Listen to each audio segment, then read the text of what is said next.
Estamos nuevamente juntos,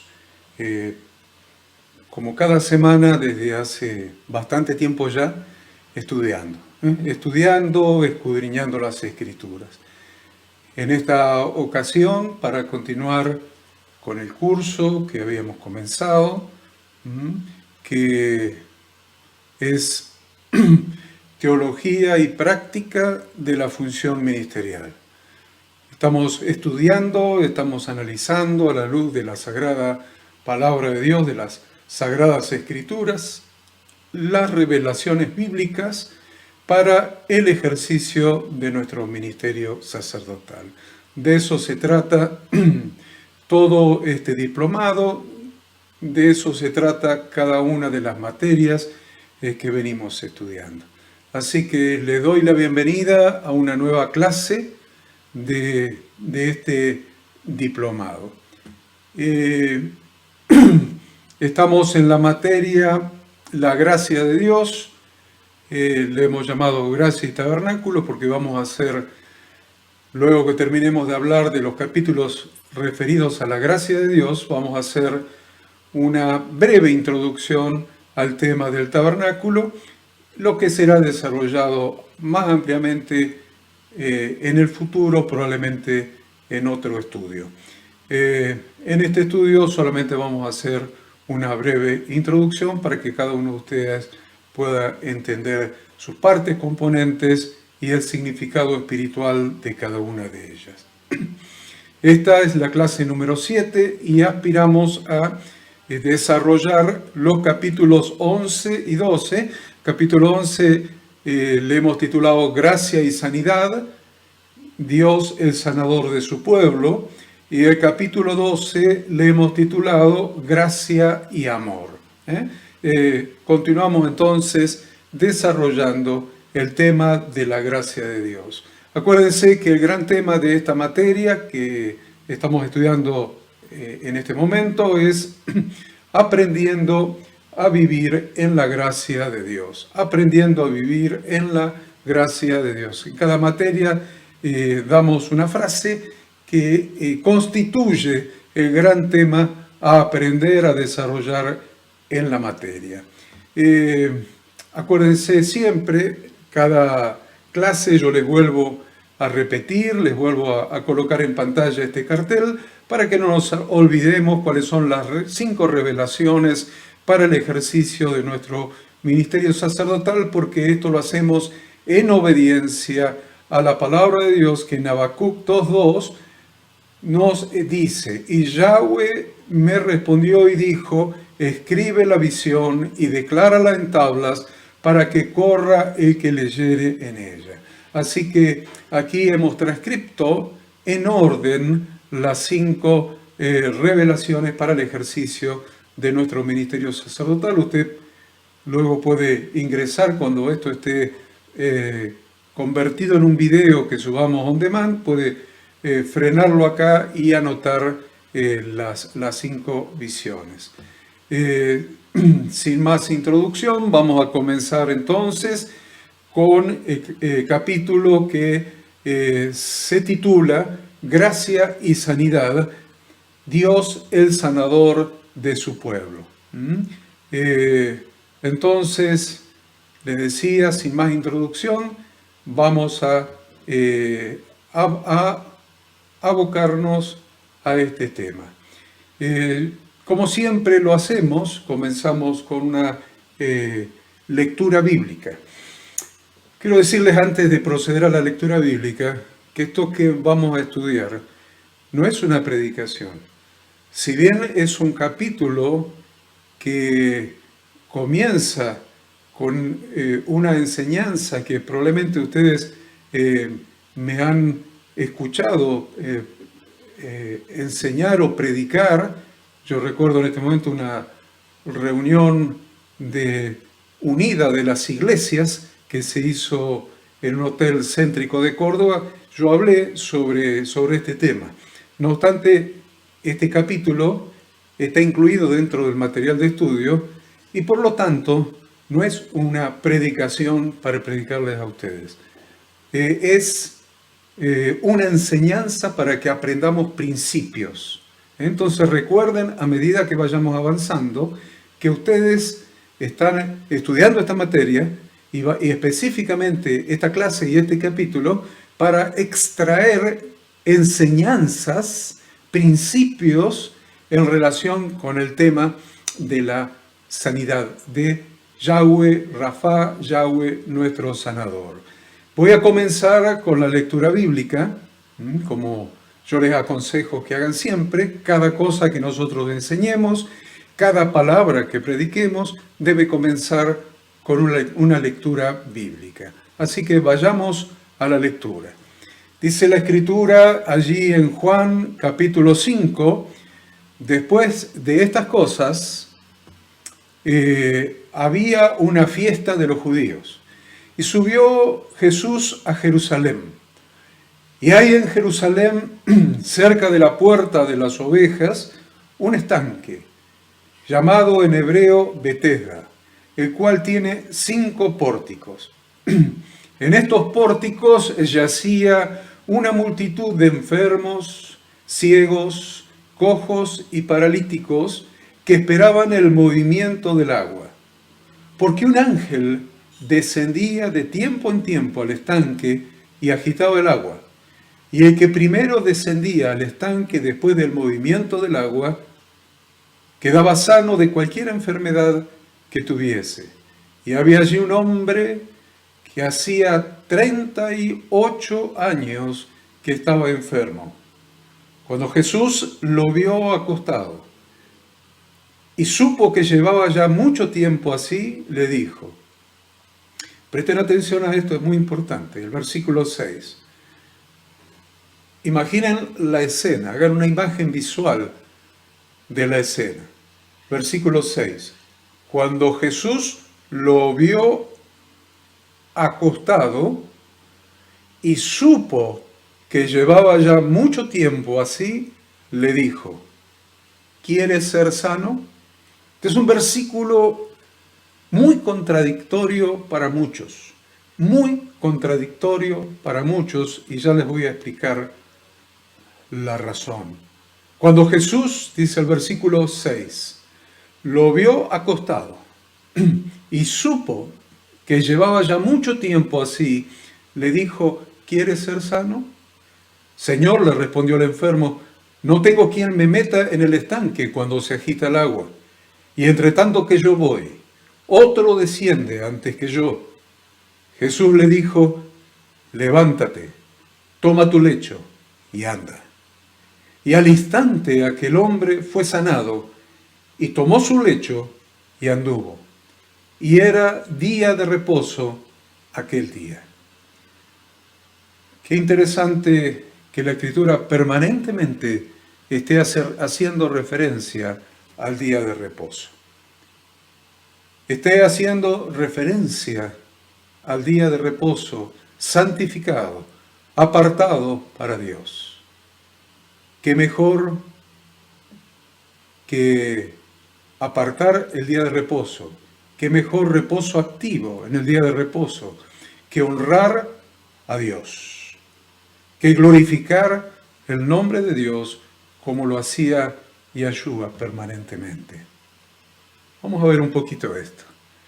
Jesús fue a un lugar que estaba lleno de enfermos. Había ciegos también, había cojos también, había paralíticos. Probablemente este hombre, que hacía ya 38 años que estaba allí, probablemente era un paralítico. Se desprende de la lectura. Allí se encontraba con un enfermo, con un paralítico que había estado postrado por 38 años. Y le preguntó, ¿quieres ser sano? ¿Quieres ser sano? Piensa en eso, piensa en la pregunta. Piense si esta pregunta es procedente o no es procedente, si es oportuna o no es oportuna, si es capciosa o no es capciosa. Piénselo. Lo concreto es que el ser humano puede estar enfermo de muchas cosas pero fundamentalmente puede estar enfermo en las tres áreas de las que se compone el ser humano: espíritu, alma y cuerpo. Entonces, la sanidad, que en griego es la palabra S-O-Z-O, que se traduce en nuestras Biblias como salvación, pero salvación es salvación completa, incluye la sanidad física, mental y espiritual. Lo que puede estar enfermo del ser humano entonces es el cuerpo, es el alma y es el espíritu. ¿Qué enfermedades encontramos en el cuerpo? En el cuerpo encontramos para este estudio dos tipos de enfermedades: aquellas que le llamamos psicosomáticas o aquellas sin explicación, naturales.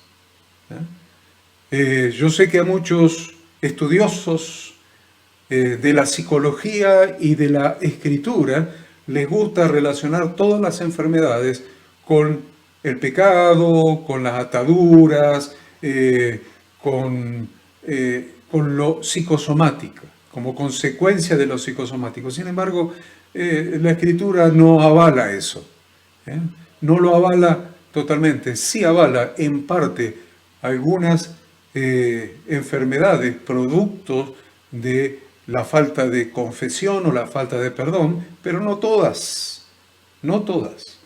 Entonces, entendamos que en el cuerpo puede haber enfermedades que sean de origen psicosomático, tal vez por angustia, por depresión, por falta de perdón, por frustraciones, fracasos,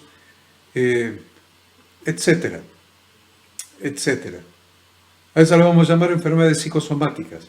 Pero hay enfermedades naturales que se producen en el cuerpo humano, como se puede producir un resfrío, como se puede producir un dolor de cabeza, como se puede producir cualquier otra por el estilo, hasta un cáncer. Si bien a algunos cánceres se les ha buscado la explicación en cuestiones no resueltas en la psiquis, en la mente del ser humano, hay otros que tratar de buscarle ese tipo de explicación es forzar demasiado lo que no conocemos. Un ámbito, un área desconocida para nosotros, si no se hubieran enfermado y muerto grandes hombres de Dios de las Sagradas Escrituras. A la vez, estas enfermedades pueden ser pasajeras, o lo que vamos a llamar curables, o enfermedades para muerte, o incurables. ¿Se acuerdan cuando Lázaro se enfermó y le fueron a avisar al maestro y él le dijo a sus discípulos: esta enfermedad no es para muerte, esta enfermedad no es para muerte? Ahí nos está indicando que existen enfermedades para muerte y existen enfermedades que no son para muerte, sino para la gloria de Dios, en el caso de Lázaro, o hay enfermedades que no son para muerte, pero que son incurables. También en esta clasificación vamos a hablar de enfermedades del alma. Enfermedades del alma, producidas por traumas, por resentimiento o rencor, lo que llamamos falta de perdón, por malos pensamientos, enfermedades producidas por malas costumbres o malos hábitos, enfermedades producidas en nosotros por mal carácter, por nuestro mal carácter, enfermedades producidas en nosotros por nuestra inconstancia, por ser inconstantes, por no terminar nada de lo que empezamos, enfermedades producidas por miedos, enfermedades producidas por inseguridad, el estrés. La principal causa del estrés es la inseguridad, no saber lo que puede deparar el mañana, lo que te puede pasar el mañana.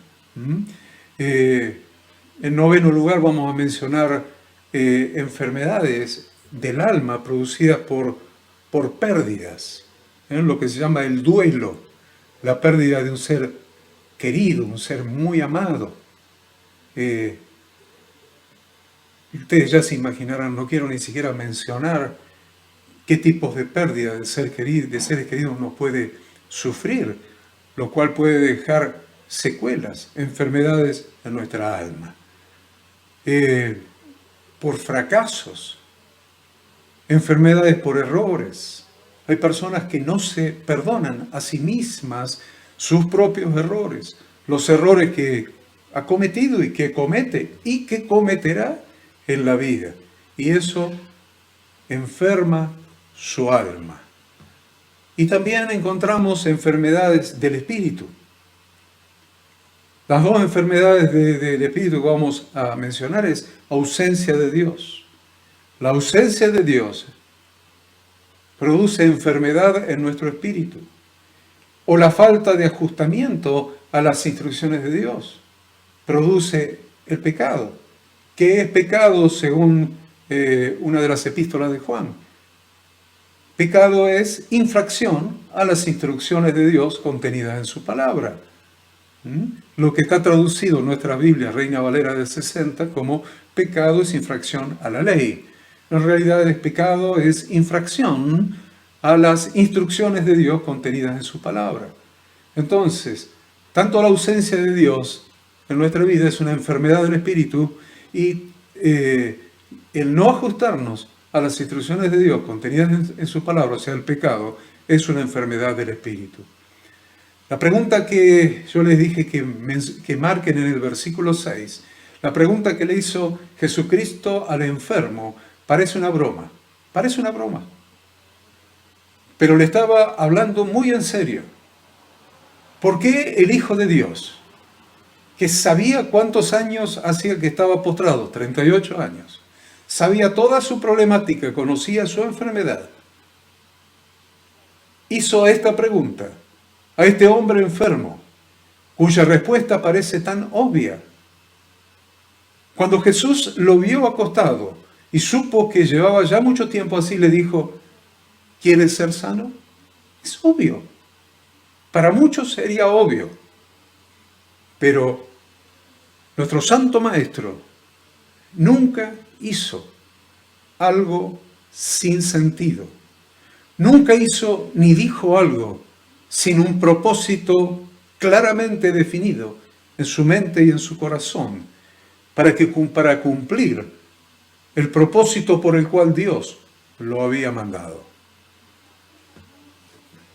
Las Escrituras nos enseñan que cuando esos 600.000 hombres que fueron liberados de la tierra de Egipto, de la esclavitud de Egipto, se multiplicaron en el desierto a casi 3 millones de personas. 3 millones de hombres. Esos 600.000 hombres se multiplicaron a casi 3 millones de hombres, de israelitas, cuando hicieron ese viaje desde la esclavitud de Egipto hacia la libertad y hacia su propia tierra, la tierra prometida, la tierra de Canaán. No había entre ellos ningún enfermo. Estoy hablando de 600.000 que se multiplicaron a 3 millones y estoy hablando de 40 años de peregrinaje en el desierto. Y dice la Escritura que no hubo entre ellos ningún enfermo. Lo vemos en los Salmos. Los sacó con plata y oro. Y no hubo en sus tribus enfermo. Eso dicen los Salmos. Ese misterio representa la mayor cantidad de sanidades en toda la historia de la humanidad. La mayor cantidad de sanidades en toda la historia de la humanidad. Cuando estaban en el desierto, Dios se reveló a ellos como Yahweh Rafa. En el desierto, cuando cada día los estaba sanando, cuando cada día los volvía a sanar, se reveló a ellos como Yahweh Rafa, Yahweh su sanador. Lo vemos en Éxodo capítulo 15, y dijo, si oyeres atentamente la voz de Yahweh tu Dios. Miren lo que dice, si oyeres atentamente la voz de Yahweh tu Dios, e hicieres lo recto delante de sus ojos, y dieres oído a sus mandamientos, y guardares todos sus estatutos, ninguna enfermedad de la que envié a los egipcios te enviaré a ti, porque yo soy Yahweh tu sanador. Yo soy Yahweh Rafa. Miren que dice, y dijo, si oyeres atentamente la voz de Yahweh tu Dios, oír para aprender, pero sigue, e hicieres lo recto delante de sus ojos, y sigue, y dieres oído a sus mandamientos. Dar oído en las Escrituras significa escuchar para obedecer, escuchar para obedecer. Por eso sigue, y guardares todos sus estatutos, ninguna enfermedad de la que envié a los egipcios te enviaré a ti, porque yo soy Yahweh tu sanador. Muy importante entender esto, muy importante entender esto. ¿Qué pasó después? ¿Qué pasó después? Esto es lo que nos deberíamos preguntar, porque si cuando Yeshua vino al mundo,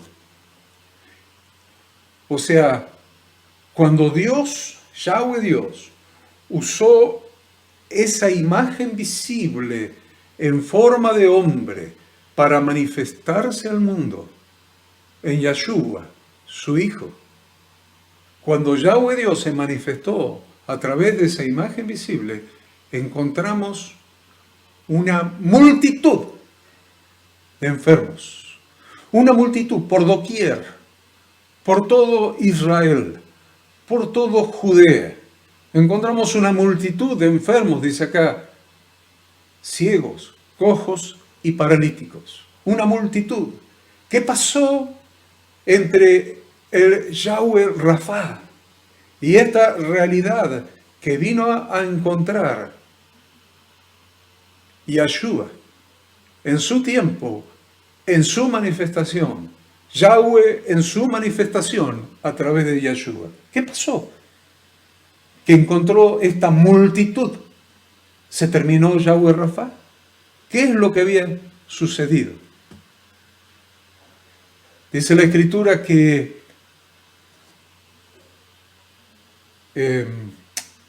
estaban pasando en la época de Yeshua un periodo de oscuridad espiritual. Miren, al final del Antiguo Testamento, Israel empezó un lapso de oscuridad espiritual. 400 años de silencio. 400 años entre el último libro del Antiguo Testamento y la primera historia del Nuevo Testamento. 400 años de silencio de Dios, sin visión, sin revelación. Durante ese tiempo, ellos pusieron su énfasis en la religión y sus rituales, pero estaban lejos de Dios. Se dividieron en grupos: los fariseos, los saduceos, los esenios, los celotes y otras sectas, que defendían la doctrina, pero que continuaban lejos de Dios. No se oía ninguna voz que dijera: Shema Israel, oye Israel, recuerden el pacto con Yahweh. Él sigue siendo Yahweh Rafa. Recuerden el pacto, recuerden sus instrucciones, recuerden sus mandamientos, porque Él sigue siendo Yahweh tu sanador. La voz profética se apagó y Dios, para recordarles que Él era el sanador, aparentemente, de tanto en tanto les tenía que enviar un ángel para mover las aguas del estanque y hacer que de esta manera no se olvidaran de Yahweh Rafa. ¿Por qué digo aparentemente? Porque ustedes son estudiantes. No solamente son estudiantes estudiosos. Estudiantes estudiosos. Personas que escudriñan las Sagradas Escrituras. Personas que investigan en la palabra de Dios. Personas que tratan de emplear, como yo les he enseñado a ustedes, el método histórico-gramatical para hacer una correcta exégesis de las Sagradas Escrituras. Y en ese método histórico, ustedes van a encontrar algunas otras explicaciones en relación con ese ángel que este hombre estaba esperando. Explicaciones que atribuyen ese ángel al paganismo. Por eso digo aparentemente. Hago la aclaración para que después no recibir críticas de parte de ustedes.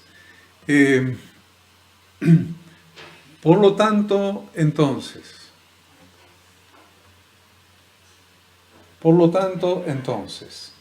déjenme buscar este tema para comenzar a desarrollarlo.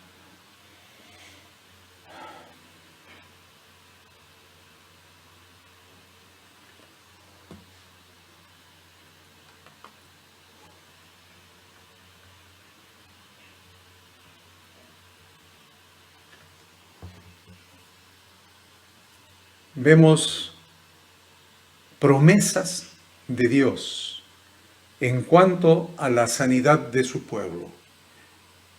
Recién les mencionaba los 400 años que desembocaron en una nación con multitud de enfermos, Pero lo que hace el hombre, las consecuencias de lo que hace el ser humano, ¿invalidan las promesas de Dios? De ninguna manera. Dios, Yahweh Dios, había dicho: yo soy Yahweh Rafa, soy Yahweh tu sanador. Y la promesa de Él, que perdió vigencia por el desvío del pueblo de Dios, se cumple esa promesa en Jesucristo. Y Yahshua es quien ha marcado la puerta de nuestro corazón para darnos vida y que podamos salir de la esclavitud de Egipto. ¿De qué estoy hablando? Estoy hablando de Pesaj, estoy hablando de Pascua. Y Yahshua es quien ha marcado la puerta de nuestro corazón para darnos vida y que podamos salir de la esclavitud de Egipto. Igual que lo que sucedió en ese primer éxodo, en este nuevo éxodo que nosotros hemos experimentado de salir de la esclavitud de Egipto y estar transitando en este momento por el desierto hasta que lleguemos a la tierra prometida, Dios sigue siendo nuestro sanador. Ahora, en el cumplimiento de la promesa de Yahweh Rafa, a través de su imagen visible, que es Yahshua el Mesías. Veamos un poco lo que enseña las Sagradas Escrituras al respecto. Primero yo les dije la profecía que se cumple en Yahshua. Isaías 53, 4 y 5. Ciertamente llevó Él nuestras enfermedades y sufrió nuestros dolores, y nosotros le tuvimos por azotado, por herido de Dios y abatido. Mas Él herido fue por nuestras rebeliones, molido por nuestros pecados. El castigo de nuestra paz fue sobre Él, y por su llaga fuimos nosotros curados. Ahí tienen la profecía. Ahora vamos a ver el cumplimiento en Yahshua. Dice Mateo 8:14, vino Jesús a casa de Pedro y vio a la suegra de éste postrada en cama, con fiebre. Y tocó su mano, y la fiebre la dejó. Y ella se levantó y les servía.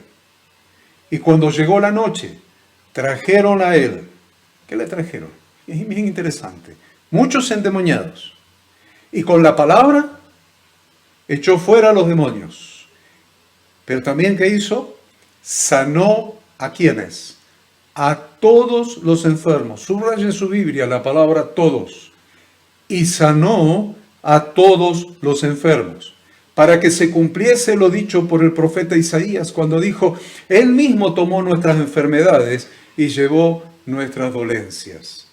Pues en Mateo capítulo 14 vamos a encontrar: y saliendo Jesús vio una gran multitud y tuvo compasión de ellos y sanó a los que de ellos estaban enfermos. ¿A quiénes? A todos los que de ellos estaban enfermos. En Marcos capítulo 6 leemos, y no pudo hacer allí ningún milagro.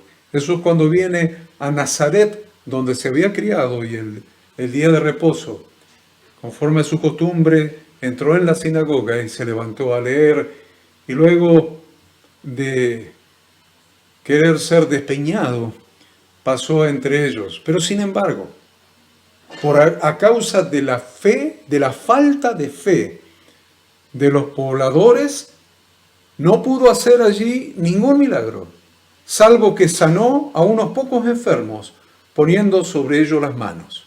Y estaba asombrado de la incredulidad de ellos, y recorría las aldeas de alrededor enseñando. No pudo hacer ningún milagro, dice la Escritura. Sin embargo, puso la mano sobre los enfermos y los sanó. Muy interesante analizar el sentido y el significado de estas palabras. Lucas 4.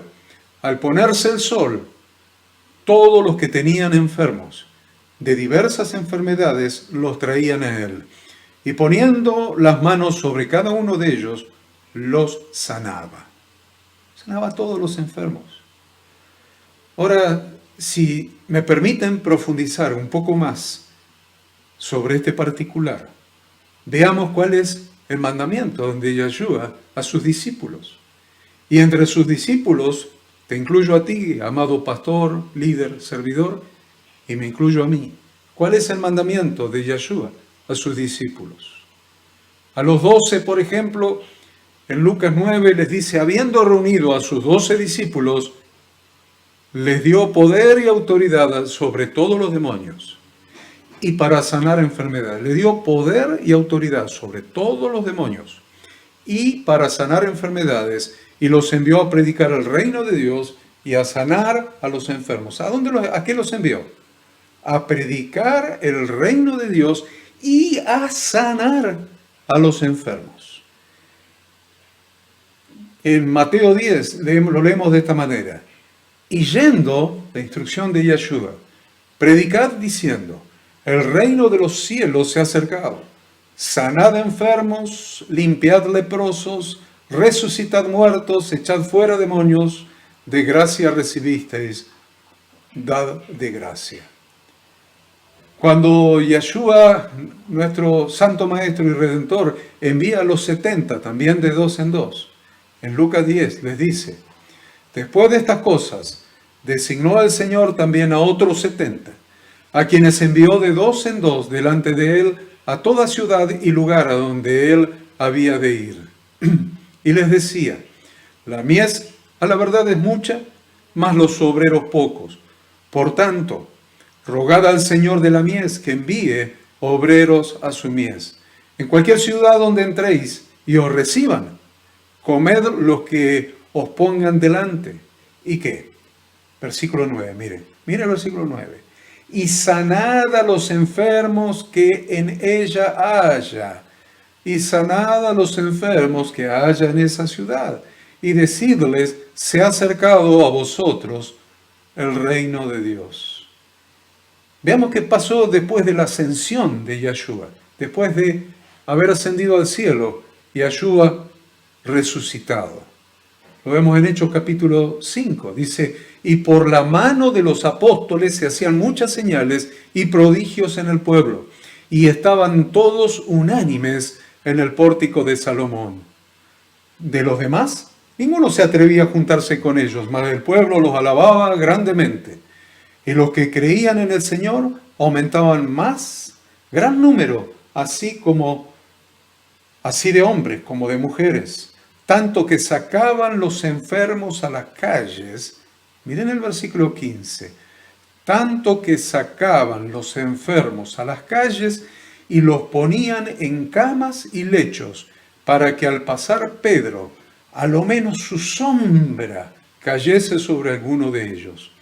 Y aún de las ciudades vecinas, muchos venían a Jerusalén, trayendo enfermos y atormentados de espíritus inmundos, y Mire eso, subráyelo en su Biblia, por favor, se los ruego, subráyelo en su Biblia. Y todos eran sanados, y todos eran sanados. A ver qué pasó por mano de Pablo, por ejemplo, en Hechos 19. Y hacía Dios milagros extraordinarios por mano de Pablo, de tal manera que aún se llevaban a los enfermos los paños o delantales de su cuerpo, y las enfermedades se iban de ellos, y los espíritus malos salían. Algunos han dicho que Pablo, que en cada ciudad ponía su propio taller para fabricar tiendas, para fabricar sucas. Y esa era su facultad bíblica, era su instituto bíblico donde enseñaba la palabra de Dios. Pero cuando estaba trabajando, supongo yo, transpiraría y usaba paños para secarse la transpiración. Y dice la Escritura que aún se llevaban a los enfermos los paños o delantales de su cuerpo, y las enfermedades se iban de ellos, y los espíritus malos salían. Esto es el antecedente bíblico que tenemos, desde la profecía hasta lo que hacía Yeshua y lo que hacían los discípulos, lo que hacía Pablo. Ahora, ¿cuál es la promesa para nosotros? La promesa para nosotros la encontramos en Marcos 16:15. Y les dijo: id por todo el mundo y predicad el evangelio a toda criatura. El que creyere y fuere bautizado será salvo, mas el que no creyere será condenado. Y estas señales seguirán a los que creen. En mi nombre echarán fuera demonios, y hablarán nuevas lenguas, tomarán en las manos serpientes, y si bebieren cosa mortífera no les hará daño. Sobre los enfermos pondrán sus manos y sanarán. Algunos han dicho que estos textos son añadidos. Sin embargo, yo creo en lo que está escrito aquí. Yo creo en la eficacia y yo creo en el cumplimiento de la promesa de lo que está escrito allá. Aquí en este pasaje, en el versículo 18, sobre los enfermos pondrán sus manos y sanarán. Y creo que esta es una promesa para nosotros. Y creo que esta es una promesa para ti, querido pastor, líder, servidor. Es una promesa para mí. Sobre los enfermos pondrán sus manos y sanarán. Vamos a estudiar un poquito la pregunta que le hizo Yeshua al enfermo. Cuando le preguntó: ¿quieres ser sano? Y uno diría: ¿cómo no va a querer ser sano? Si estaba desesperado por sumergirse en el agua sanadora. La pregunta de Yeshua está dirigida a la voluntad del enfermo. La pregunta de Yeshua está dirigida a la voluntad del enfermo. Vamos a estudiar. Betesda, el estanque de Betesda. Betesda quiere decir en hebreo casa de misericordia. Pero este hombre no había recibido ninguna misericordia, porque había estado así durante 38 años y no había sido sanado. Todo en él indicaba que había estado así por mucho tiempo, por esos 38 años, toda su apariencia. Yo calculo su estado físico, sus vestiduras, su estado de abandono, su depresión. Todo indicaba que había estado así por tanto tiempo. Entonces viene Yeshua y le pregunta: ¿quieres ser sano? Usted diría: Yeshua, maestro, no bromees con este pobre hombre, no hagas bromas con este pobre infeliz. Pero no era una broma. Simplemente Yeshua le estaba preguntando si realmente su voluntad, o sea, la voluntad del paralítico, si su voluntad era obtener libertad y ser sano. Si realmente su voluntad era obtener libertad y ser sano. Porque la voluntad de este hombre había sido afectada.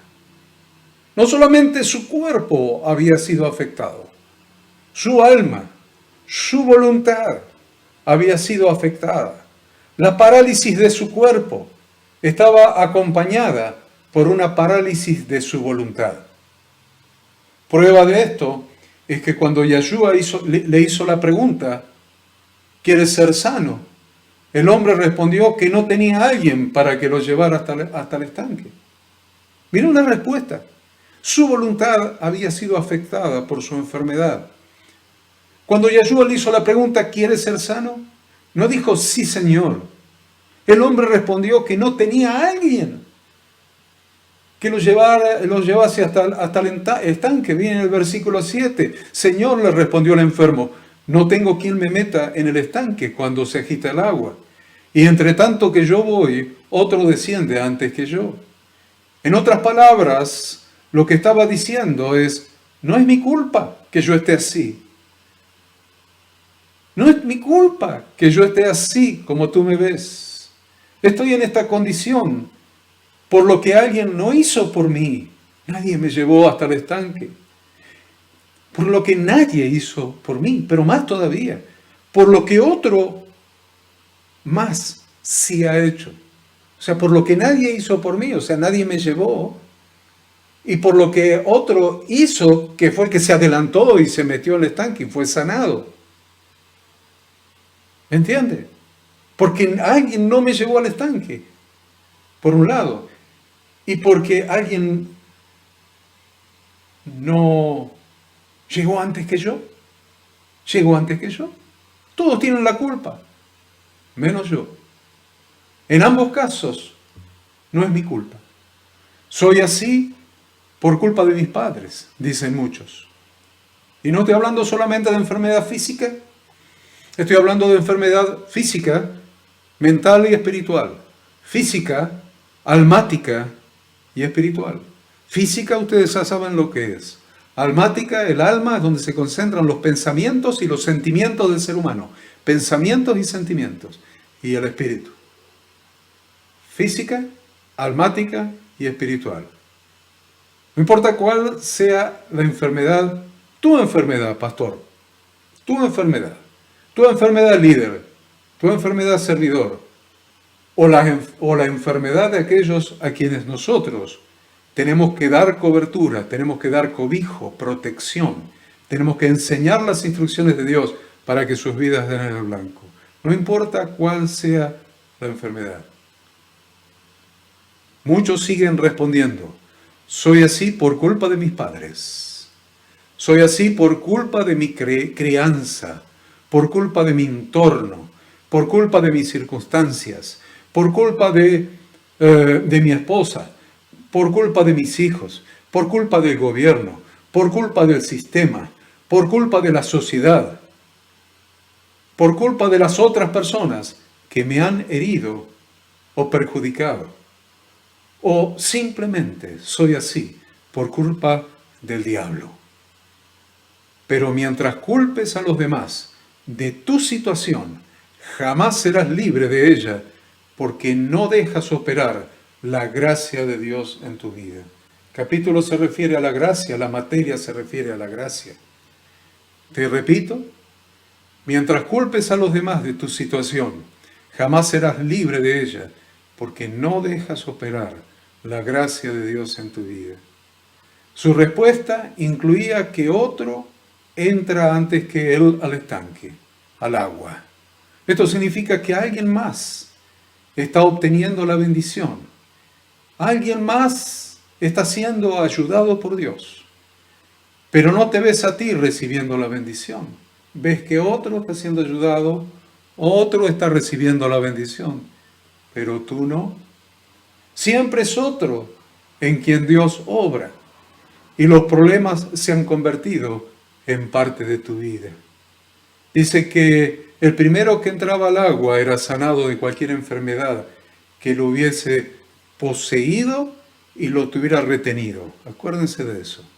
Lo hubiese poseído, o sea, tomado, y lo tuviese retenido. Es lo que hace la enfermedad, tanto física, mental como espiritual. Te toma y te retiene retenido, te mantiene retenido. Y tal vez tú o alguna persona que está viendo este video se sienta así hoy, o alguno que lo verá después grabado. tal vez tú te sientas así hoy. Tal vez sea una enfermedad, tal vez sea un problema, tal vez sea un vicio, tal vez sea un mal hábito, tal vez sea pobreza, tal vez sea opresión. Algo se apoderó de ti y te ha tomado y te está reteniendo y está impidiendo que alcances la bendición que es para ti. La bendición de Dios que es para ti. Pareciera que algo te está tirando para abajo y no te deja avanzar. ¿Qué es lo que sucede contigo? ¿Qué es lo que sucede contigo? Este hombre, durante muchos años, vio como otros eran sanados y como él continuaba igual. Tal vez tú te sientes así, tal vez por años has ido a algunas iglesias y has visto a otros obtener la bendición. Se satisfacen sus necesidades y tú siempre te has ido como viniste. Vivir esa situación había afectado a este hombre, lo había afectado internamente. Se había acostumbrado a esa realidad. Es lo peor que a un ser humano le puede suceder, acostumbrarse a lo malo. Es una escritura que dice que no podemos llamar a lo malo, no lo podemos llamar bueno. Este hombre había sido afectado internamente y se había acostumbrado a esa realidad. Por eso Jesús le preguntó, ¿en verdad lo quieres? ¿En verdad lo quieres? Para recibir el milagro que proviene de la gracia de Dios, debes querer ser libre de esa opresión. Para recibir el milagro que proviene de la gracia de Dios, lo primero que tiene que suceder es que debes querer ser libre de esa opresión, de esa realidad familiar, de esa situación. Dios lo puede hacer. Dios lo puede hacer porque su gracia está disponible. Pero necesitas engancharte a Dios con tu fe. Necesitas engancharte de la gracia de Dios con tu fe. Siempre, siempre, para un milagro, para un cambio, para una transformación en la vida, siempre nuestra voluntad está involucrada, siempre. Si en verdad lo deseas, lo vas a buscar. Lo vas a buscar. Pero no puedes acostumbrarte a tus problemas y disfrutar de la atención que otros te dan. Muchos abrazan el problema y les gustan los cuidados que las otras personas les brindan, porque sienten lástima de sí mismos y disfrutan dando lástima a otros. Es como aquel que quiere un trabajo, aquel que quiere un trabajo, aquel que entiende de parte de Dios y de las Sagradas Escrituras que dicen, el que no trabaja, tampoco coma. El que no trabaja, tampoco coma. Y entiende que quiere un trabajo. Y quiere un trabajo. Pero se acostumbró a la pensión del gobierno, se acostumbró a los planes. Y entonces no sale temprano a buscar un trabajo. No sale. Solo se deja llevar por las emociones de miseria y lástima. Miren, queridos pastores, había muchos enfermos en el estanque, pero Yahshua vio en este hombre algo diferente. Había una multitud de enfermos, ciegos, cojos y paralíticos, pero Yahshua vio algo diferente específicamente y particularmente en este hombre. Vio que quería ser sano y se dispuso a derramar su gracia sobre él. Pero para poder derramar su gracia sobre él, tuvo que realizar un proceso. Presten atención, pastores. Presten atención, pastores. Para poder derramar su gracia sanadora sobre él, primero tuvo que hacer un proceso. ¿Realmente quieres recibir sanidad? ¿Realmente quieres recibir sanidad? Porque en verdad, realmente, debes quererlo. Es el primer paso. En verdad, debes quererlo. Si quieres recibir la gracia, debes levantarte y hacer algo. Jesús le dijo, levántate, toma tu lecho y anda. No le dijo, sé sano. Simplemente le cambió el foco de su visión. Simplemente le cambió el foco de su visión. Tenés que tener clara tu voluntad, tu decisión de lo que querés hacer, de lo que querés obtener de la gracia de Dios. Le podría haber dicho, levántate, toma tu lecho y anda. Y el paralítico se podría haber quedado mirándolo y diciendo, no me voy a levantar porque hace 38 años que estoy postrado acá. Y no me pude levantar durante 38 años. ¿Por qué me voy a levantar ahora? ¿Se dan cuenta que Yeshua quería un cambio interno, un cambio en la voluntad del paralítico? La voluntad es lo primero que se pone en marcha para un cambio, para una transformación de la vida. Le dijo, levántate, toma tu lecho y anda. No le dijo, sé sano, simplemente le cambió el foco de su visión. Este hombre se vio postrado en esa camilla por años, pero Jesús le dijo, necesitas verte llevando esa camilla en lugar de que esa camilla continúe llevándote a ti. Necesitas verte en tu fe, en la certeza de lo que esperas, en la convicción de lo que no ves, conforme a Hebreos 11:1. Necesitas verte diferente, ya no la camilla cargándote a ti, sino tú cargando la camilla. Levántate.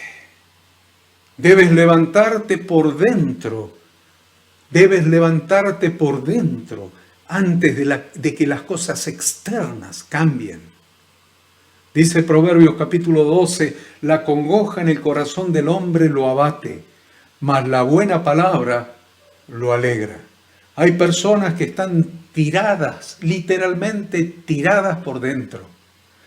Levántate, dice el Señor, dice el Ruach HaKodesh, dice el Espíritu de Santidad, dice Yahweh en su palabra, hoy a tu corazón, levántate y ponte de pie. Ya es suficiente fracaso. Debes comenzar a hacer algo, porque la fe siempre requiere acción. La fe actúa sobre la palabra y Dios responde a la fe con su gracia. Pero la fe sin obras, dice la Escritura, está muerta en sí misma. La fe responde a la acción. Parte de este proceso de levantarte en fe también incluye que sea necesario no guardar más amuletos. Basta de amuletos. Basta de amuletos. Amuletos por las dudas. Los guardo por las dudas. Usted me entiende lo que estoy diciendo. Este hombre no dejó la camilla como amuleto cerca del estanque por las dudas de que volviera a enfermar y por las dudas que si volvía a enfermar hubiera perdido su lugar en la fila de llegada al estanque. ¿Quién carga a quién? Es la pregunta que yo te hago hoy. ¿Quién carga a quién? ¿La camilla a ti o tú a la camilla? Debes sacar tu camilla de su lugar y comenzar a andar en fe, confiando en la gracia de Dios. La pregunta que te hago ahora es, pastor querido,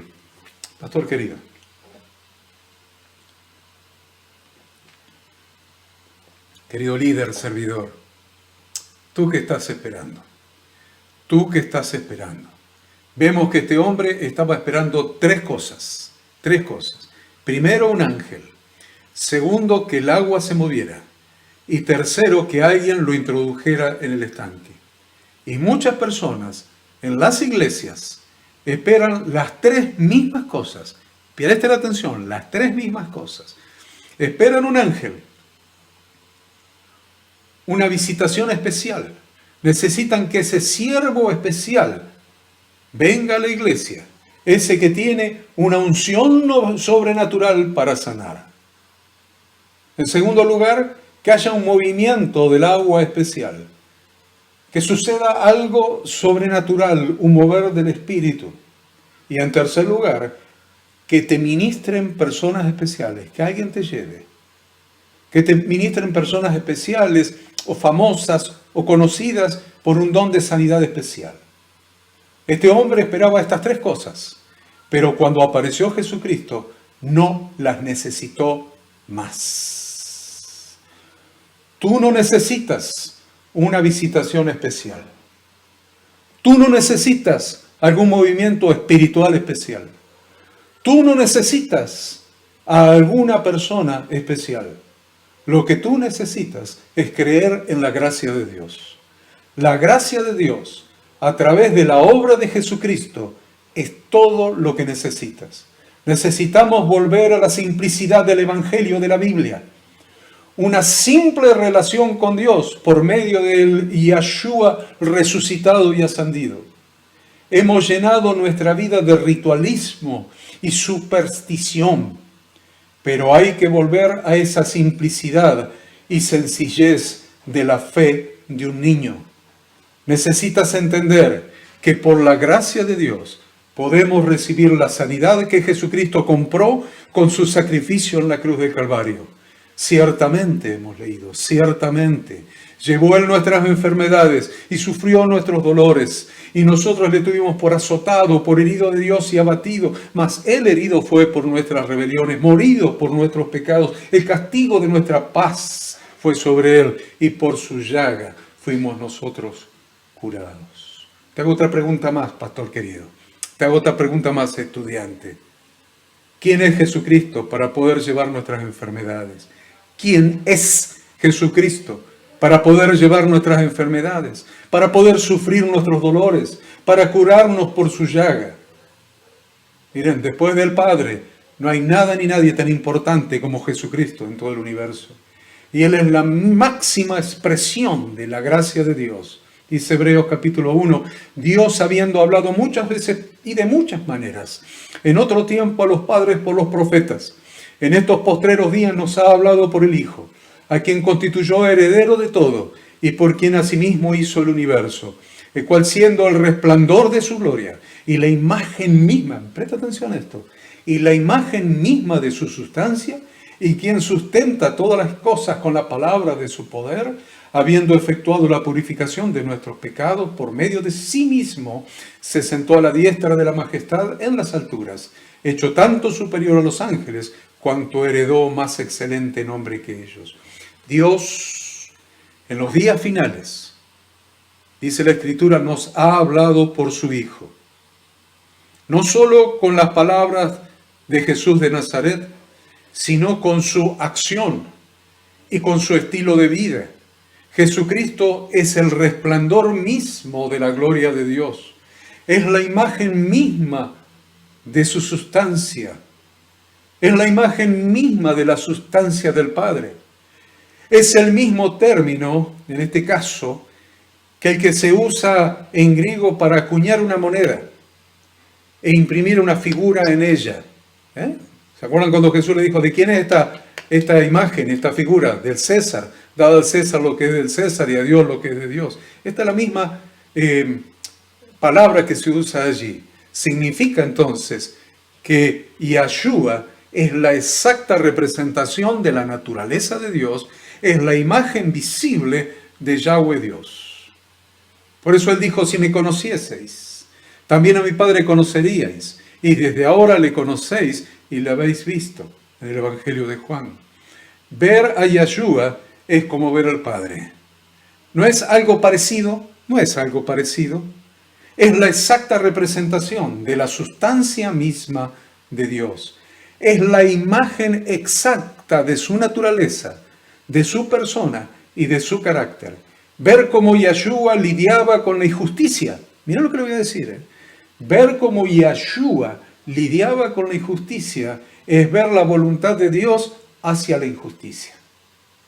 Yahshua levantó al quebrantado y al oprimido y nos muestra el corazón de Dios y su voluntad. Yahshua es la voluntad de Dios en acción. Él dijo, solo hago lo que he visto de mi Padre. Es la voluntad de Dios en acción. Es la voluntad de Yahweh Rafa en acción. La voluntad de Yahweh Rafa en acción. De Yahweh, tu sanador, mi sanador, en acción. Es Yahshua. Respondió entonces Jesús y les dijo, de cierto os digo, no puede el Hijo hacer nada por sí mismo, sino lo que ve hacer al Padre, porque todo lo que el Padre hace, también lo hace el Hijo igualmente. Jesucristo es la voluntad de Dios en acción, y sabemos que la fe comienza al conocer la voluntad de Dios. Miren qué interesante. Jesucristo es la voluntad de Dios en acción, y sabemos que la fe comienza al conocer la voluntad de Dios. Por lo tanto, debemos conocer al Hijo de Dios para conocer la perfecta voluntad del Padre, porque Él, el Hijo, es la Torá de Dios hecha carne. Es la voluntad de Dios expresada en su Torá hecha carne. En relación con el tema que estamos estudiando, hemos visto el accionar de Jesucristo en el área de la enfermedad.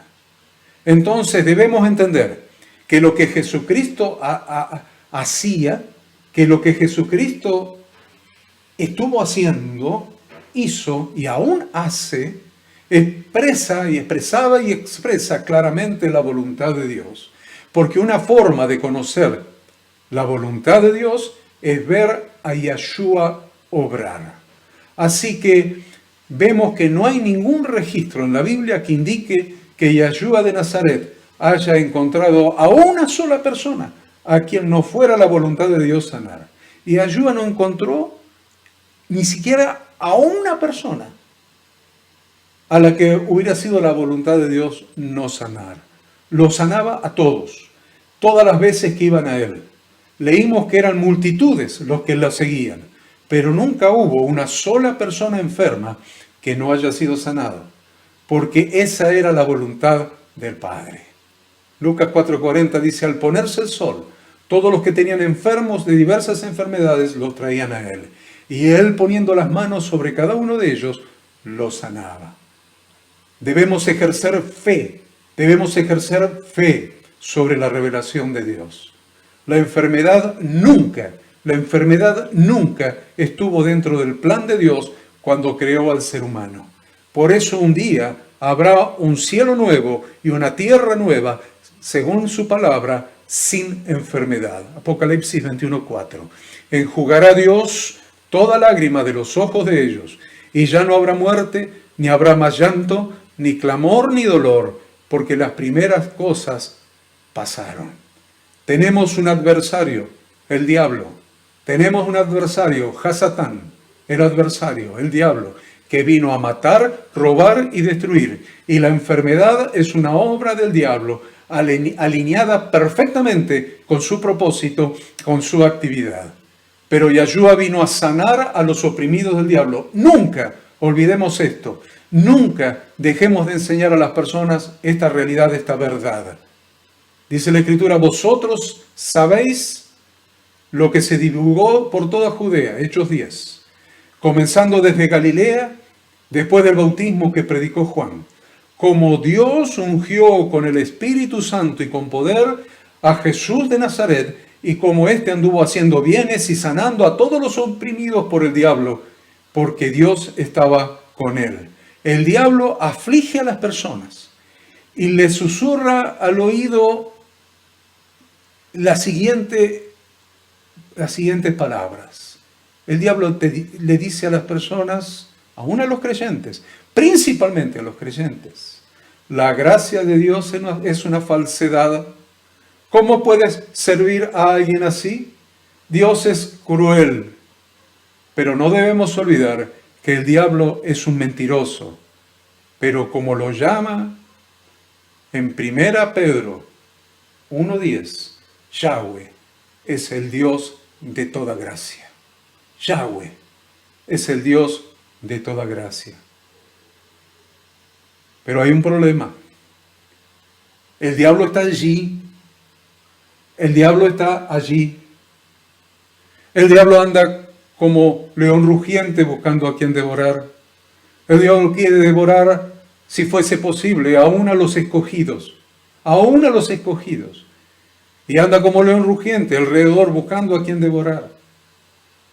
Entonces, ¿qué pasa con el que se le escapa de las garras? Miren, el que se apartó del mal fue puesto en prisión. Para entender la importancia del tema que estamos tratando en relación con la gracia y la enfermedad, en este punto del estudio es muy importante considerar el siguiente texto. Isaías 59:15. Y la verdad fue detenida, y el que se apartó del mal fue puesto en prisión. Y la verdad fue detenida, y el que se apartó del mal fue puesto en prisión. Y lo vio Yahweh, y desagradó a sus ojos, porque pereció el derecho. Nunca debemos olvidar que el diablo ataca a todos aquellos que se apartan del mal. No ataca el diablo a los que perseveran en el mal. El diablo ataca a todos aquellos que se apartan del mal. Esta obra del diablo le desagrada a Dios. Le desagrada a Dios. Por eso cuando las personas dejan el mal y llegan a Dios, debemos orar por ellos. Cuando alguien se convierte de las tinieblas a la luz, de las tinieblas a la luz de Cristo, cuando salen del reino de las tinieblas y entran en el reino de su luz admirable, nosotros, pastores, líderes y servidores, debemos orar por ellos y cuidarlos poniéndoles una cerca alrededor. Anote la palabra cerca, poniéndoles una cerca alrededor, entendiendo que esta cerca son las instrucciones de Dios contenidas en su palabra, las cuales debemos enseñarles para que su vida dé en el blanco. Dios no es responsable por lo que les pasa, pero está buscando a alguien que ore por los nuevos creyentes e interceda por ellos y los cubra discipulándolos, es decir, enseñándoles las instrucciones de Dios para su nueva vida, lo que equivale a poner una cerca de protección alrededor de ellos. La Torá de Dios es una cerca de protección que debemos poner alrededor de aquellos que se convierten al Evangelio. Una de las maneras en que Dios muestra su gracia hacia nosotros es dándonos el amor de Jesucristo. No solamente en su entrega en la cruz, sino también constituyéndose en el gran intercesor por nosotros. ¿Qué pues diremos a esto? Dice la Escritura. Si Dios es por nosotros, ¿quién contra nosotros? El que no escatimó ni a su propio Hijo, sino que lo entregó por todos nosotros, ¿cómo nos dará también con él todas las cosas? ¿Quién acusará a los escogidos de Dios? Dios es el que justifica. ¿Quién es el que condenará? Cristo es el que murió. Más aún, el que también resucitó. El que además está a la diestra de Dios. El que también intercede por nosotros. ¿Quién nos separará del amor de Cristo? ¿Tribulación o angustia o persecución o hambre o desnudez o peligro o espada? Dios está presente para derramar más de su gracia sobre nosotros en tiempos de necesidad y de angustia, principalmente en tiempo de enfermedad. Quiero dejarles el Salmo 103 del 1 al 5. Bendice, alma mía, a Yahweh, y bendiga todo mi ser su santo nombre. Bendice, alma mía, a Yahweh, y no olvides ninguno de sus beneficios.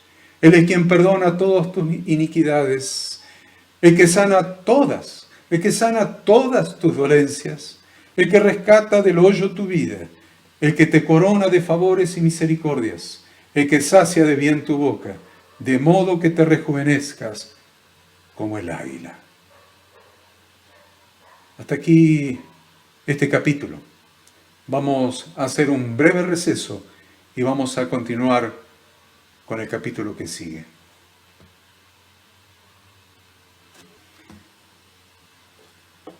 Finalmente, para completar la clase de hoy, vamos a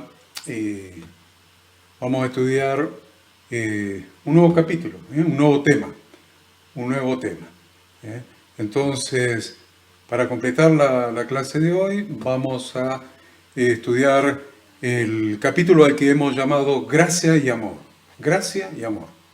Gracia y Amor. Muy interesante este tema, así que les pido un poco de paciencia, porque cada lunes, como esa es una clase de la Facultad Bíblica, vamos a ocupar las 2 horas correspondientes para dar la clase, o sea, de 19 a 21, como lo venimos haciendo hace ya un poco más de un año, en que estamos enseñando este curso, este diplomado completo, y por el que vamos ahora por la materia que hemos llamado la gracia de Dios y recorrido del tabernáculo.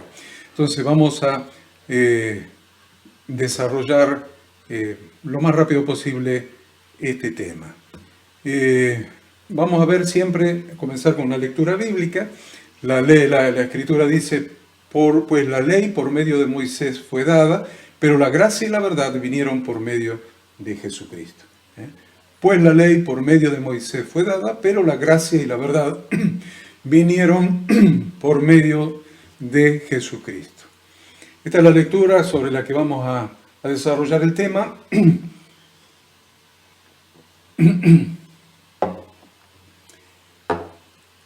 Ya les he aclarado en diversas oportunidades, diversas lecciones, diversas materias, que el paradigma cristiano de gracia o ley, paradigma aceptado generalmente por los cristianos de gracia o ley o gracia o Torah, está mal formulado. Lo he aclarado muchas veces y he explicado ampliamente este tema. Porque de acuerdo con las Escrituras, debería ser enunciado como gracia y ley, o gracia y Torah. En esta enseñanza que voy a dar a continuación, estudiaremos la relación que existe entre gracia y amor, para agregar el segundo elemento fundamental relacionado con la gracia de Dios. En el camino que nos hemos propuesto hacer, que incluye las siguientes relaciones. Miren qué interesante este gráfico que vamos a poner en su pantalla. Este es un gráfico que yo lo he visto, eso es una rueda, sale un poco ovalada en su pantalla, pero esta rueda yo la he visto en muchísimas iglesias a las que voy a predicar, esta misma, exactamente esta, que la han convertido en banners que están colgadas en las paredes de los salones en que se reúnen las iglesias. Y miren lo que tiene esta rueda. En el centro tiene la gracia de Dios y tiene rayos que comunican afuera con la Torá. Con la Torá. No se puede prescindir de la gracia de Dios cuando estudiamos la Torá, ni se puede prescindir de la Torá cuando estudiamos la gracia de Dios. Están comunicadas por todos esos canales, por todos esos rayos. Gracia de Dios, y vamos a leer uno. La fe comunica la gracia de Dios con la Torá. El amor comunica la gracia de Dios con la Torá. La esperanza comunica la gracia de Dios con la Torá. La redención comunica la gracia de Dios con la Torá. El perdón comunica la gracia de Dios con la Torá. La justificación comunica la gracia de Dios con la Torá. La vida eterna, idem. La paz, lo mismo. El gozo comunica la gracia de Dios con la Torá. La santidad comunica la gracia de Dios con la Torá. La salvación comunica la gracia de Dios con la Torá. La sanidad física, mental y espiritual comunica la gracia de Dios con la Torá. Es muy importante que entendamos esto. Hemos visto que la gracia de Dios es lo único que hace posible que podamos vivir en la ley de Dios. Lo voy a repetir. No hay otra manera en que el ser humano pueda vivir ajustando su vida a las instrucciones de Dios que no sea a través de la gracia de Dios. No hay otra manera. Por eso digo que la gracia de Dios es lo único que hace posible que podamos vivir en la ley de Dios, es decir, en las buenas obras, las cuales Dios preparó de antemano para que anduviésemos en ellas, y se las dio a Moisés en el monte Sinaí, a modo de pacto matrimonial con su pueblo. Dice Efesios 2, del 8 a 10. Efesios, Nuevo Testamento. Porque por gracia sois salvos por medio de la fe. Y esto no de vosotros, pues es don de Dios. La salvación no vino de nosotros. No es por mérito propio.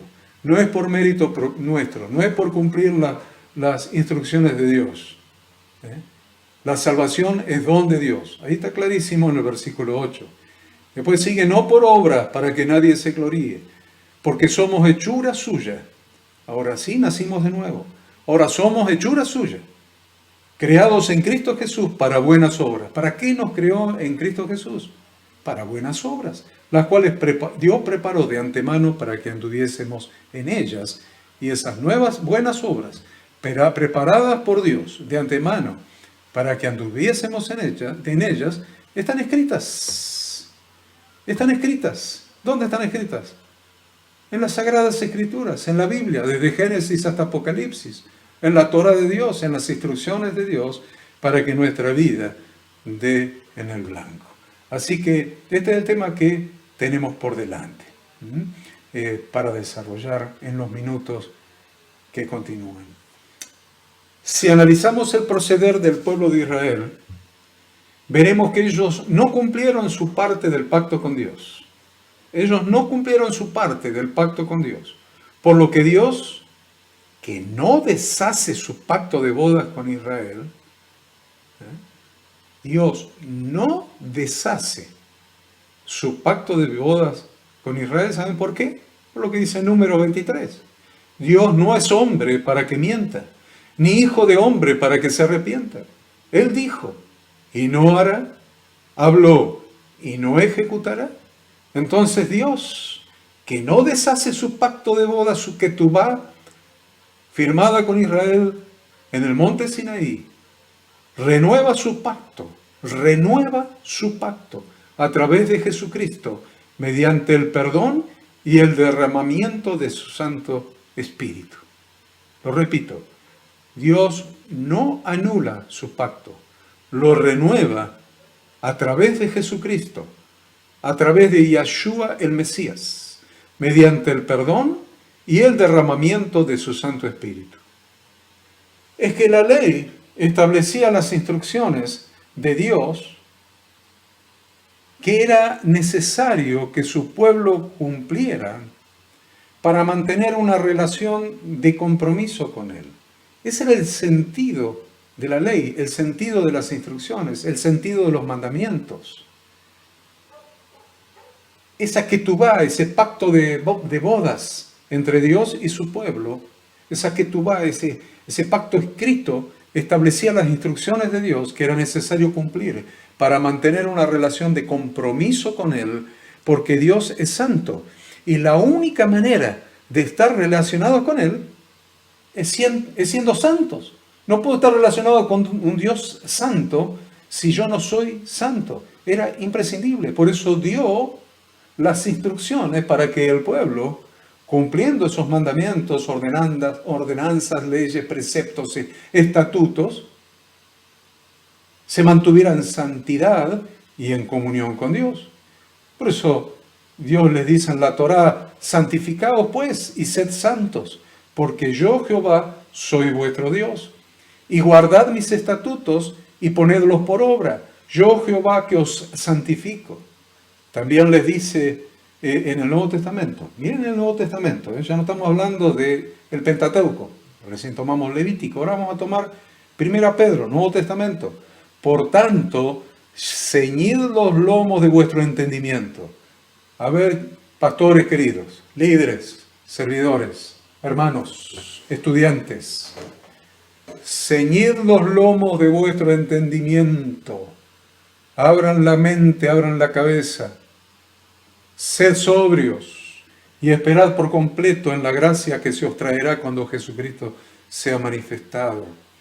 Como hijos obedientes, como hijos obedientes, La gracia de ninguna manera anula la Torá, de ninguna manera anula los mandamientos. La gracia te pone en condiciones de cumplir los mandamientos. Ya vamos a ver cómo. Como hijos obedientes, no os conforméis a los deseos que antes teníais estando en vuestra ignorancia, sino como aquel que os llamó es santo, sed también vosotros santos en toda vuestra manera de vivir. Porque escrito está, sed santos porque yo soy santo. Y si invocáis por Padre a aquel que sin acepción de personas juzga según la obra de cada uno, conducíos en temor todo el tiempo de vuestra peregrinación, sabiendo que fuisteis rescatados de vuestra vana manera de vivir, la cual recibisteis de vuestros padres. ¿De qué fuimos rescatados? De nuestra vana manera de vivir sin obediencia a los mandamientos de Dios, de vivir fuera de su ley, de vivir fuera de sus instrucciones. Fuisteis rescatados de vuestra vana manera de vivir, la cual recibisteis de vuestros padres, no con cosas corruptibles como oro o plata, sino con la sangre preciosa de Cristo, como de un cordero sin mancha y sin contaminación, ya destinado desde antes de la fundación del mundo, pero manifestado en los postreros tiempos por amor de vosotros, y mediante el cual creéis en Dios, quien le resucitó de los muertos y le ha dado gloria, para que vuestra fe y esperanza sean en Dios. Por eso Yahweh, que es el Dios de la gracia, hace la promesa de gracia a través de Ezequiel y de Jeremías. ¿Cuál es la promesa de gracia que Dios hace? Dios es el Dios de la gracia, el Dios de toda gracia, dice la Escritura. ¿Y cuál es la promesa de Dios de gracia? La promesa de gracia, de favor no merecido, que Yahweh Dios hace a través de los profetas Ezequiel y Jeremías. Miren a Ezequiel. Y les daré, esta es la promesa de gracia, les daré un corazón y un espíritu nuevo pondré dentro de ellos. Y quitaré el corazón de piedra del medio de su carne y les daré un corazón de carne, para que anden en mis ordenanzas y guarden mis decretos y los cumplan. Y me sean por pueblo y yo sea ellos por Dios. La otra promesa de gracia, ahora a través del profeta Jeremías.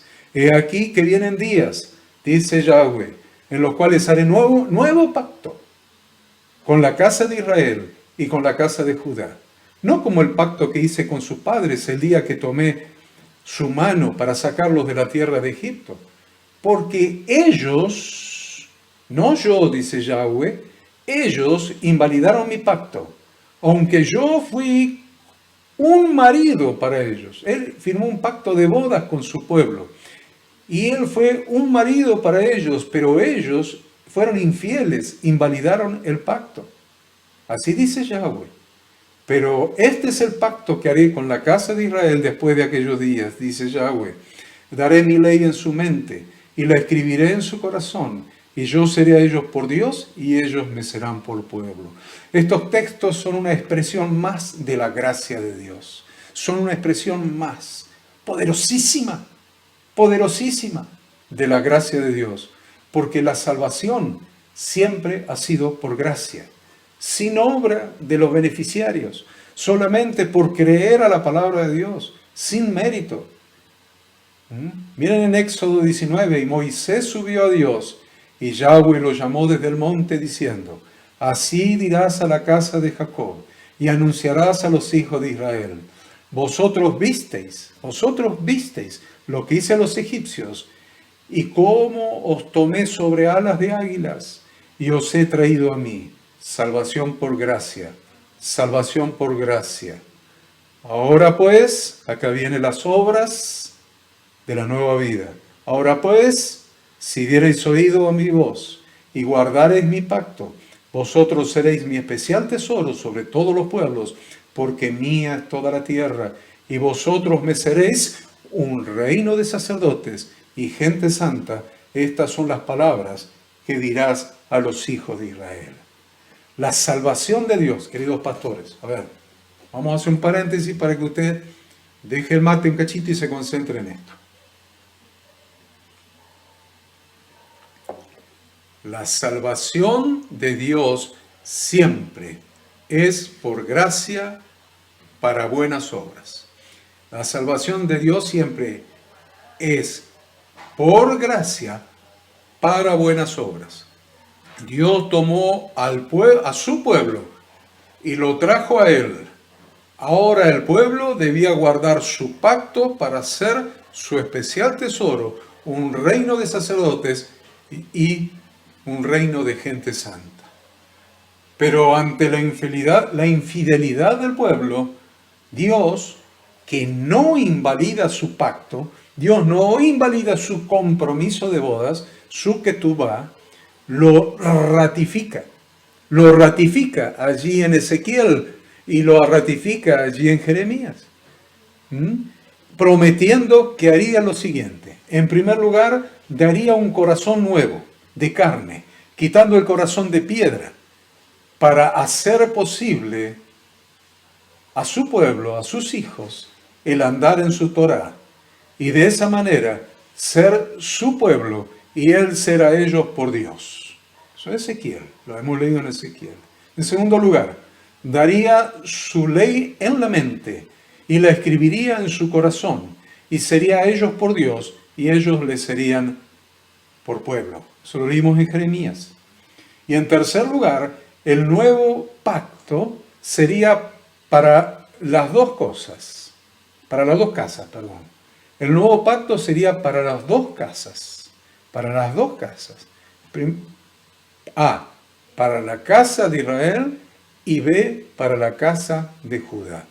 El nuevo pacto no solamente sería para los descendientes de Judá, para los judíos, los que ahora están representando al Estado de Israel, los judíos. No, solamente no. Esas son las tribus del sur. Sino también para las tribus dispersas del norte que se hicieron gentiles, se mezclaron con las naciones, se salieron del pacto. Por eso Yahshua dijo, no he venido sino a buscar las ovejas perdidas de la casa de Israel. Por lo tanto, el nuevo pacto sería para las dos casas. Para la casa de Judá, aquellos que están guardando la Torá allí en Israel, y para la casa de Israel, la casa de Efraín, que se han dispersado del mundo y se han mezclado con los gentiles y han perdido la Torá y han perdido a Dios. Y en cumplimiento de esas promesas, Dios manifiesta nuevamente su gracia de las siguientes maneras. Cumplimiento de esas promesas. En cumplimiento, queridos estudiantes, pastores amados y siervos y líderes amados, relacionemos el cumplimiento de las promesas de gracia con la gracia ejecutada, hecha realidad por parte de Dios. En cumplimiento de esas promesas que hemos leído, Dios manifiesta nuevamente su gracia de la siguiente manera. En primer lugar, enviando a su Hijo Jesucristo como sacrificio perfecto para el perdón de los pecados. Juan 3:16. En segundo lugar, enviando su Santo Espíritu para cambiar nuestro corazón y dar su ley en nuestra mente y escribirla en nuestro corazón. Y en tercer lugar, todo para que podamos ser su pueblo y Él es ser nuestro Dios. Un reino de sacerdotes y gente santa. Por eso decíamos al comenzar que, pues la ley por medio de Moisés fue dada, pero la gracia y la verdad vinieron por medio de Jesucristo. Jesucristo es la máxima demostración del amor de Dios por nosotros. Jesucristo es la máxima demostración del amor de Dios por nosotros. Es también la máxima demostración de su gracia. Dice Romanos 5:8, mas Dios muestra su amor para con nosotros en que siendo aún pecadores, Cristo murió por nosotros. También 1 Juan dice, en esto se mostró el amor de Dios para con nosotros, en que Dios envió a su Hijo unigénito al mundo, para que vivamos por Él. En esto consiste el amor, no en que nosotros hayamos amado a Dios, sino que Él nos amó a nosotros y envió a su Hijo en propiciación por nuestros pecados. Y también en Efesios dice, pero Dios, que es rico en misericordia, por su gran amor con que nos amó, aun estando nosotros muertos en pecados, nos dio vida juntamente con Cristo. Por gracia sois salvos. Y juntamente con Él nos resucitó. Y asimismo nos hizo sentar en los lugares celestiales con Cristo Jesús, para mostrar en los siglos venideros las abundantes riquezas de su gracia, en su bondad para con nosotros en Cristo Jesús. El amor de Dios, recibido por gracia en nuestro corazón, naturalmente, el amor de Dios recibido por gracia en nuestro corazón, de una manera natural, produce amor hacia Él. Primera Juan dice, nosotros le amamos a Él porque Él nos amó primero. En este punto del estudio entonces, podemos afirmar dos cosas. En primer lugar, que la gracia recibida a través de la fe nos permite andar en sus instrucciones, su ley, su Torá, para establecer un diario caminar de pueblo con su Dios. Y en segundo lugar, que la gracia recibida a través de la fe nos llena de su amor para establecer un diario caminar de especial tesoro de Dios. Nos llena de su ley para caminar como su pueblo y nos llena de su amor para ser para Él un especial tesoro. Un especial tesoro. Repito, la gracia nos permite andar en la ley de Dios para conservar una relación de santidad con Él. Pero también nos permite llenar nuestro corazón de su amor para tener una relación que implica el sentimiento más puro, pero dirigido hacia Dios. Lucas 7:41 dice, un acreedor tenía 2 deudores. El uno le debía 500 denarios y el otro 50. Y no teniendo ellos con qué pagar, perdonó a ambos. Di pues, ¿cuál de ellos le amará más? Respondiendo Simón dijo, pienso que aquel a quien perdonó más. Y él le dijo, rectamente has juzgado. Su gracia, pastores, líderes, servidores, estudiantes, amados, queridos. Su gracia, es decir, el perdón de Dios que no merecíamos, hace que amemos a Yahweh y a su Hijo, su imagen visible. Porque ya conocéis, dice la Escritura, la gracia de nuestro Señor Jesucristo, que por amor a vosotros se hizo pobre, siendo rico, para que vosotros con su pobreza fueseis enriquecidos. Y ahora tenemos la garantía de su amor a través de Cristo. Tenemos la garantía de su amor a través de Cristo, como dice Romanos 8:35 al 39. ¿Quién nos separará del amor de Cristo? ¿Quién nos separará? ¿Tribulación o angustia o persecución o hambre o desnudez o peligro o espada? Como está escrito, por causa de ti somos muertos todo el tiempo. Somos contados como ovejas de matadero. Antes, en todas estas cosas, somos más que vencedores por medio de aquel que nos amó.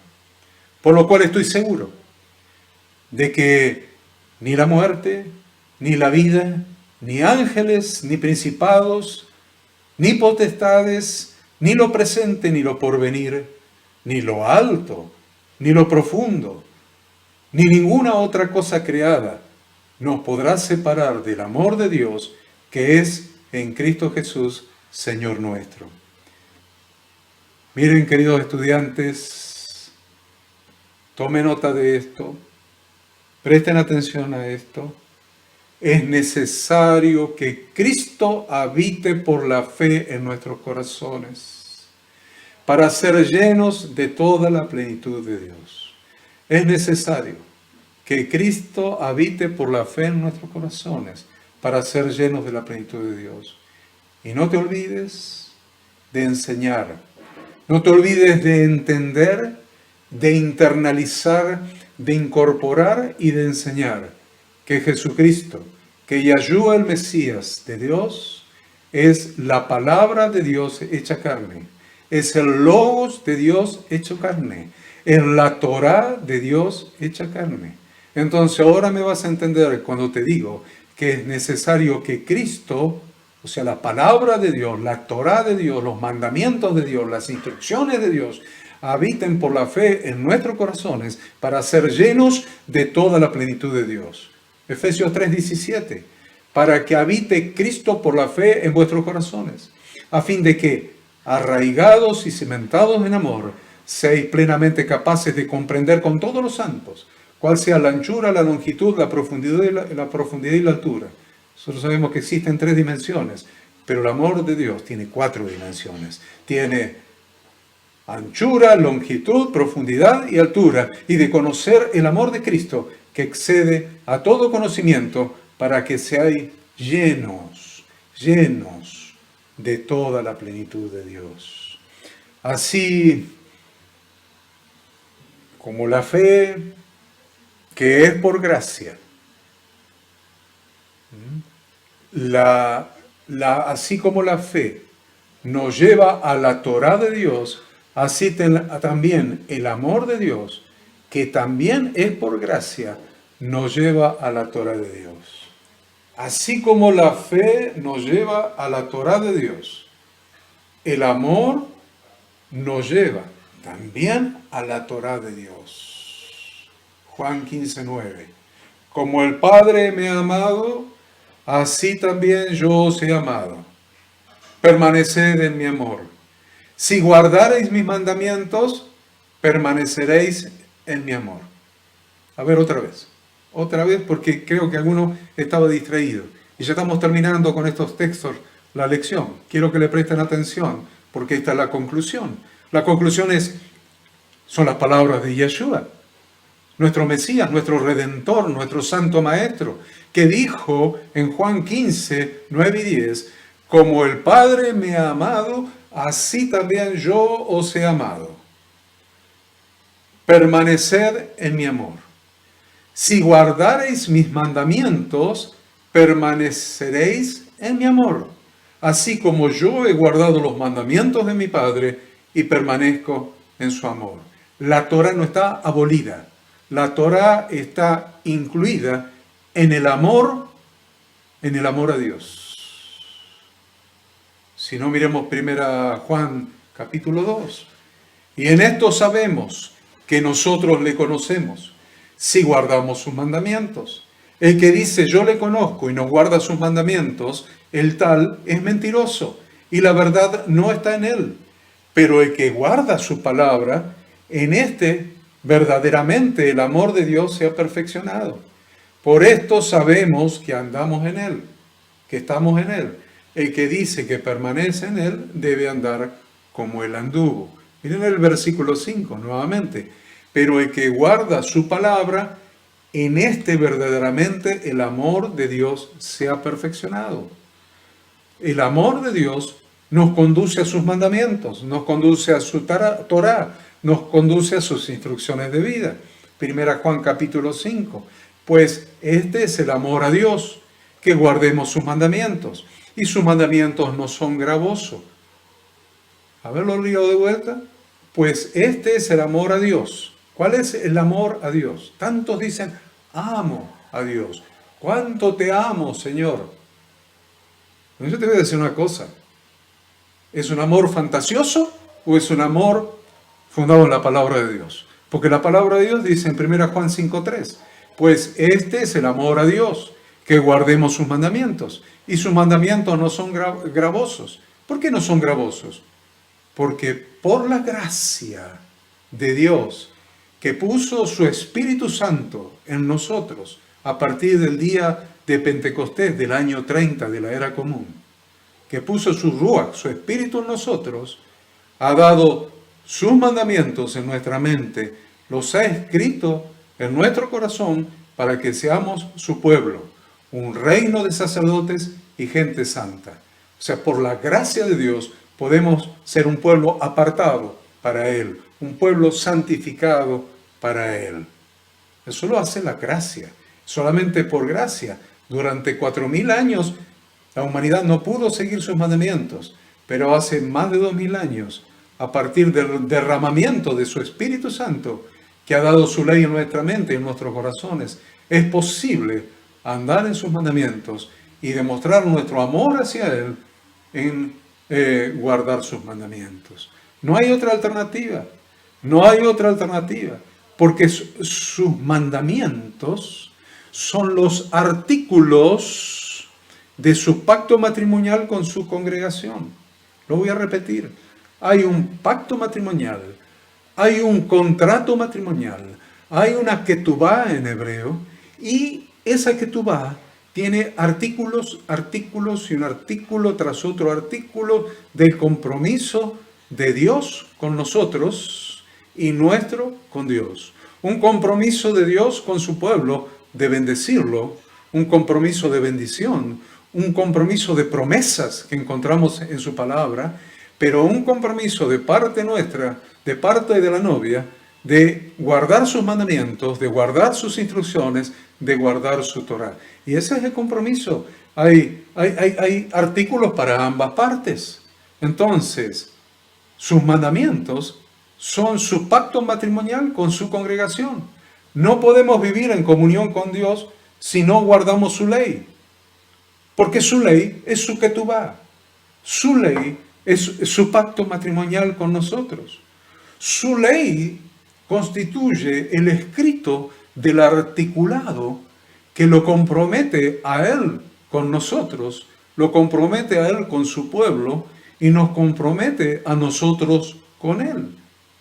Para que un día, a través de su imagen visible, a través de Yahshua, el Mesías, la imagen visible de Yahweh, Dios, para que un día, a través de Yahshua, Yahweh Dios celebre con su pueblo, con sus hijos, con su reino de sacerdotes y gente santa, que celebre la boda del Cordero, que celebre la consumación de ese matrimonio.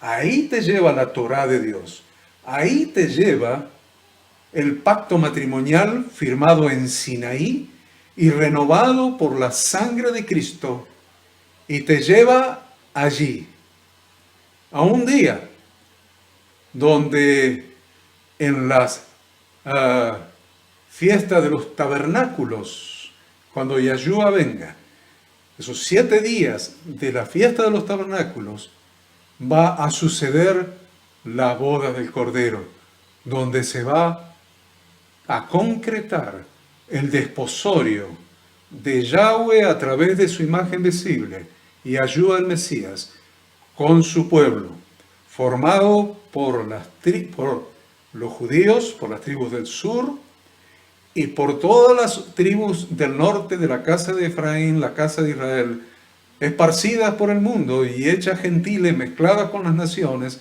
que han perdido la Torá y han perdido a Dios, pero Yahshua vino a buscar, y aún incluidos, como en la salida de Egipto y la llegada al pie del monte Sinaí, por aquellos gentiles de las naciones sin pacto, de las naciones no descendientes de Israel, que hemos sido injertados en el Olivos a través de Yahshua.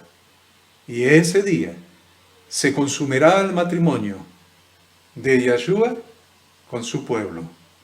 Y yo quiero estar ahí, pero vamos a estar ahí únicamente si entendemos la consistencia, la profundidad, el significado espiritual más profundo del pacto de Dios, el pacto de bodas de Dios con su pueblo.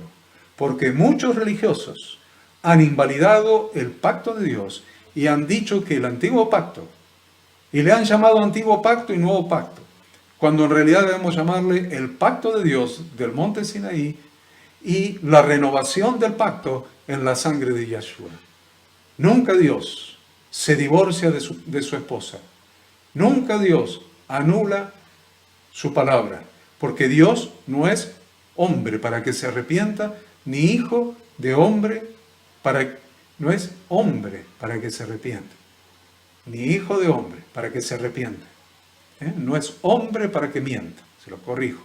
No es hombre para que mienta, ni hijo de hombre para que se arrepienta. Él dijo, y no lo hará. Habló, y no lo ejecutará. Vemos a lo largo de las Escrituras que Dios ejecutó sus promesas ejecutó su pacto. Te invito a estar dentro del pacto con Yahweh Dios. Guardar su Torah, sus mandamientos, sus instrucciones, para que Él pueda bendecirte, para que Él haga su parte del pacto, hasta aquel día en donde terminemos este éxodo que hemos iniciado, cuando salimos de la esclavitud de Egipto, cuando salimos de la esclavitud del pecado y estamos transcurriendo hasta llegar a aquel día, que lleguemos a la tierra prometida y venga el Señor y nos llame desde las nubes en el sonar de la trompeta, y luego se consume el pacto de bodas en esa gloriosa fiesta de los tabernáculos, donde Dios, a través de su imagen visible, su Hijo Yahshua el Mesías, se case con su pueblo y se cumpla que Yahweh tenga un reino de sacerdotes y gente santa, y yo quiero ser parte de ese pueblo, quiero ser parte de ese reino, quiero ser parte de esa esposa que se casará con el Cordero. Amén y amén.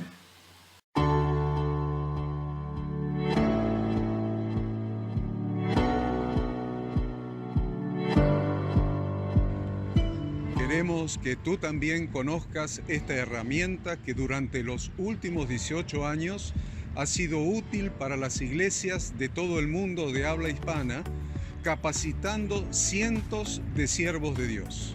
Las formas de aprender están cambiando y Ministerio Bíblico Internacional, a través de su facultad bíblica, brinda programas de formación ministerial bíblica, teológica y práctica para la multiplicación y edificación de la iglesia 100% online. Respondiendo a las necesidades de hoy, para aquellos que no cuentan con la posibilidad de asistir a clases presenciales, donde quiera que estés, en todo lugar, recibirás el material de estudio y verás las clases en vivo y on demand, accediendo a través de tu celular, PC, tablet o Smart TV. Recibe tu capacitación en las siguientes carreras: diplomado en teología para maestros de grupos de evangelismo y discipulado, licenciatura en teología pastoral, diplomado en teología y práctica ministerial para pastores, líderes y servidores. Súmate a los pastores que han organizado un grupo de estudio tutorial a distancia en la congregación con estudiantes locales y de las otras iglesias de la zona. Esta es tu oportunidad como seguidor de Cristo para comenzar tus estudios y completar tus exámenes desde la comodidad de tu hogar y en los horarios que tengas disponibles. Súmate al liderazgo de este tiempo y adquiere las habilidades, herramientas y valores necesarios para impactar el mundo con la palabra de Dios y transformar la vida de aquellos que creen al Evangelio. Para más información, ingresá a facultadbiblica.com.